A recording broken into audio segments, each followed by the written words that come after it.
ఏ అక్షర అక్షర ఏ అక్షర ఎక్కడికి రా. మేడం గారు రండి, ఈరోజు వెజ్ మీల్స్ లో ఏంటి చాలా స్పెషల్ ఉన్నాయి మేడం.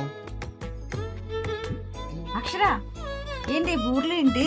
ఇక్కడ అన్లిమిటెడ్ పర్ఫెక్ట్ అమ్మా మన క్షీరాలో 179 అవునా 179 కి ఇన్ని ఐటమ్స్ పెడుతున్నారా? నెయ్యి పప్పులోకి గీ కూడా వేస్తున్నారే. సరే నాకు కూడా ఇవ్వండి, నేను కూడా టేస్ట్ చేసి వస్తాను. 179 కే మన క్షీరా గ్రాండ్స్ లో వెజ్ మీల్స్ స్టార్ట్ అయ్యాయండి.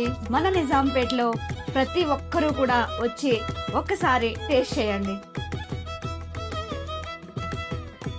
చాలా బాగుందమ్మా. బూర అయితే చాలా బాగుందండి, బిర్యానీ కూడా చాలా బాగుంది, రోటి పచ్చడి అయితే అదిరిపోయింది. చక్కగా 179 రూపీస్ కి మన ఇంట్లో మనం చేసుకోగలమా చెప్పండి? హ్యాపీగా క్షీరాకు వచ్చేస్తే వెజ్ మీల్స్ ఆనందంగా తినొచ్చు కూర్చొని. ప్లెజెంట్ గా ఉంది, అంబియన్స్ బాగుంది. ఇన్ని ఐటమ్స్ ఇంత అమృతంలో వండి పెట్టారంటే నిజంగా గ్రేట్ అండి అసలు మీరు.